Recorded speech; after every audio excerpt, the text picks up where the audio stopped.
in the vast and chaotic theater of the Eastern Front, where millions of men clashed in a storm of steel and fire. The scale of conflict was often too large for the human mind to comprehend. Entire armies were encircled and destroyed in weeks, and the map of Europe was redrawn with blood. But history is not always decided by the movement of millions. Sometimes, the tide of war turns on the stubbornness of a single crew and the durability of a single machine. Imagine a lone steel beast, immobile, sitting at a crossroads in Lithuania, defying an entire German panzer division for 48 agonizing hours. This is not a myth created by propaganda, nor is it a movie script. It is the cold, hard reality of the Rosenier incident, a single machine that became a nightmare for the unstoppable Wehrmacht, and forced the German High Command to question their own invincibility. Today on WW2 Uncovered, we open the archives to reveal the minute-by-minute account of the tank that refused to die. It was June 22, 1941,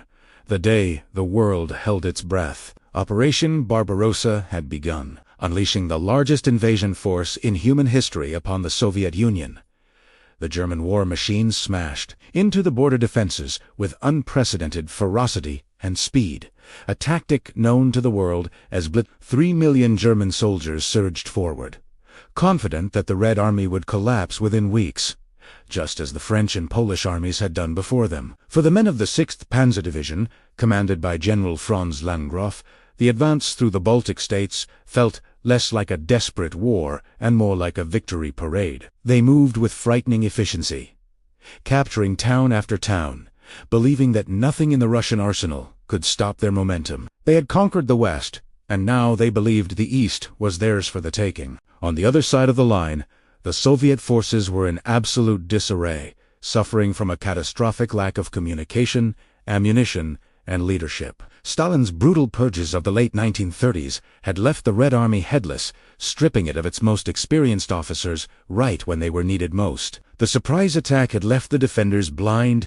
and units were retreating without orders, leaving behind vast stockpiles of fuel and vital equipment. However, the arrogant German commanders were unaware of a secret development in Soviet heavy industry. While the Wehrmacht relied on speed and light tanks like the Panzer III and the checkmate Panzer III-5T, the Soviets had been secretly building monsters, giants of steel that were about to change the rules of armored warfare forever, known as the Kliment-Voroshilov series.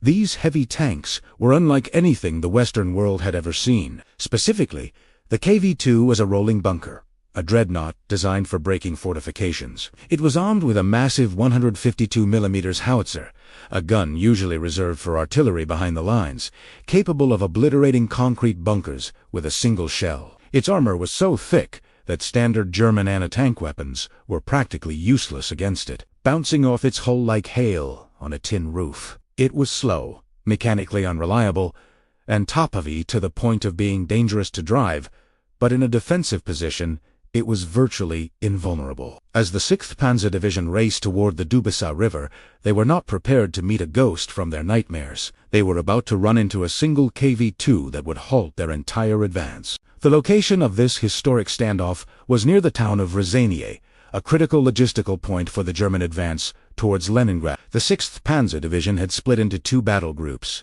Kampfgruppe Rausen, Kampfgruppe Bonn, Sackedorf, to secure bridgeheads across the river. But suddenly, one of their vital supply routes was severed. A single KV-2 tank from the Soviet 2nd Tank Division had driven up to a strategic crossroads and simply parked there. It was likely that the tank had run out of fuel or suffered a mechanical breakdown, but the crew decided to turn their misfortune into a fortress. It sat there, silent and imposing, cutting the telephone lines and isolating the forward German units from their rear supply lines. It waited patiently for the first unsuspecting victims to arrive. On the afternoon of June 23rd, a convoy of German supply trucks, carrying vital fuel and ammunition to the front, approached the crossroads. The drivers were relaxed, believing the area was secure. They didn't see the threat until it was far too late. The massive 152mm gun of the KV-2 roared to life, the sound echoing across the plains like a crack of thunder. One by one,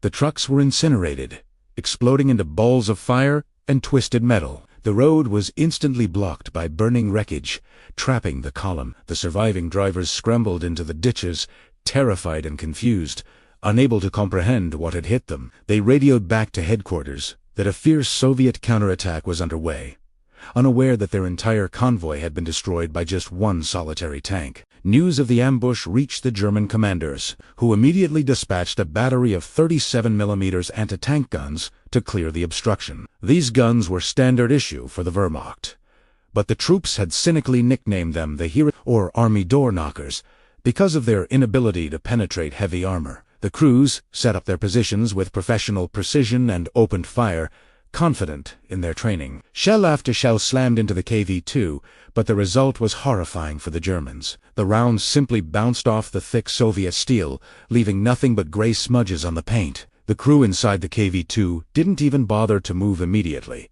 seemingly mocking the German efforts as they sat safely inside their impregnable steel shell. After enduring the hail of small-caliber fire for several minutes, the Soviet behemoth finally turned its massive turret. The movement was slow, mechanical, and terrifyingly inevitable. Like a waking dragon, the 152mm howitzer took aim at the German gun positions. With a deafening blast that shook the earth, the KV-2 returned fire. The high-explosive shells obliterated the German anti-tank guns and their crews, sending debris and equipment flying hundreds of meters through the air. Silence fell over the crossroads once again, broken only by the crackle of burning trucks. The Germans realized with a sinking feeling that their standard weapons were completely useless. Panic began to set in among the infantry as they realized they were trapped. This was no longer a battle, it was a slaughter. Desperate to remove the blockage and reopen the supply line, the German command ordered their most powerful weapon to the front, the legendary 88mm flak gun. Originally designed as an anti-aircraft weapon, the 88 was the only thing in the German arsenal capable of piercing heavy armor at long range. It was their ace in the hole, the weapon that had saved them in France. The crew carefully maneuvered the heavy gun into position, trying to use the smoke from the burning trucks as cover. They were only 700 meters away from the beast. They leveled the gun, preparing to deliver a kill shot that would end this embarrassment once and for all. But the crew inside the KV-2 was alert and watching. Despite the limited visibility from inside their steel prison, they spotted the silhouette of the 88mm gun before it could fire a single shot. It became a deadly race against time, a duel of nerves between the Soviet tankers and the German gunners. The Soviet tank commander didn't hesitate. Before the Germans could load their first shell, the KV-2 fired. The shot was perfectly placed. The 88mm gun and its crew were vaporized in an instant, turned into a twisted heap of metal. The German infantry, watching from the trenches, were paralyzed with shock. Their ultimate weapon, the terror of the battlefield, had been destroyed as easily as a toy. Night fell over Ryazania, but no one slept. The single tank had now effectively cut the 6th Panzer Division in half. No food, no fuel, and no ammunition could reach the forward spearhead. The wounded could not be evacuated, and cried out in the darkness. General Erhard Raus was furious and anxious. An entire division, thousands of men, and hundreds of vehicles was being held hostage by 5 or 6 Soviet tankers in a metal box. The psychological impact was devastating. If one single tank could do this, what would happen when they encountered a whole platoon of them deeper in Russia? The myth of German invincibility was breaking, shattered by the stubbornness of a few men. Under the cover of darkness, a team of combat engineers, known as pioneers, volunteered for a suicide mission. They would crawl through the long grass, climb onto the tank, and destroy it with satchel charges. It was a terrifying task that required nerves of steel. As they approached, they could hear the Soviet crew inside talking, the clanking of metal, perhaps even the smell of their food drifting out of the vents. The pioneers managed to reach the beast without being detected. They placed explosives on the tracks and the gun barrel, set the fuses, and scrambled away into the darkness, waiting for the earth-shattering explosion that would finally clear the road. The explosives detonated with a roar that momentarily turned night into day. But when the smoke cleared, the Germans stared in disbelief. The charges had done little more than snap a few track links and damage the fenders. The main armor held firm. The beast was immobilized, yes, but it was still a fortress, and its gun was still operational. The KV-2 responded by firing machine guns blindly into the dark, forcing the pioneers to retreat in shame.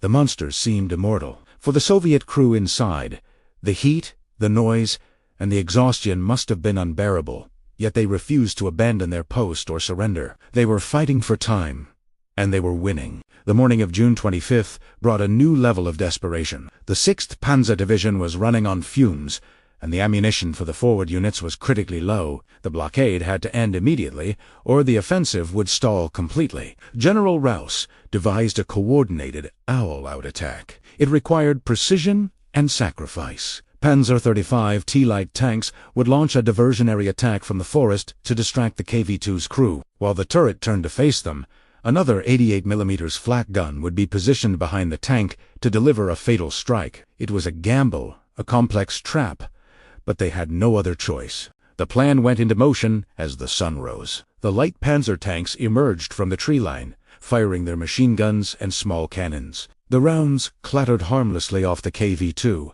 sounding like hammers hitting an anvil, but they achieved their goal. The massive Soviet turret began to rotate towards the annoyance. Inside the KV-2, the crew was exhausted, likely out of water and low on ammunition, but they still tried to engage the new threats. They didn't see the real danger creeping up behind them.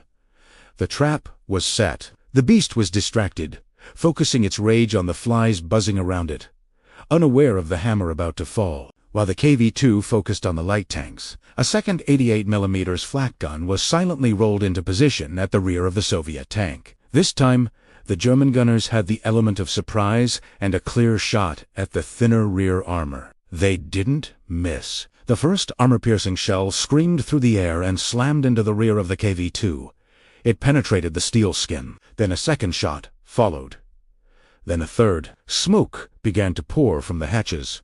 Turning black and thick, the beast stopped moving. The turret ceased its rotation. After 2 days of holding back an entire army, the single tank had finally been silenced. Cautiously, German infantry approached the silent giant.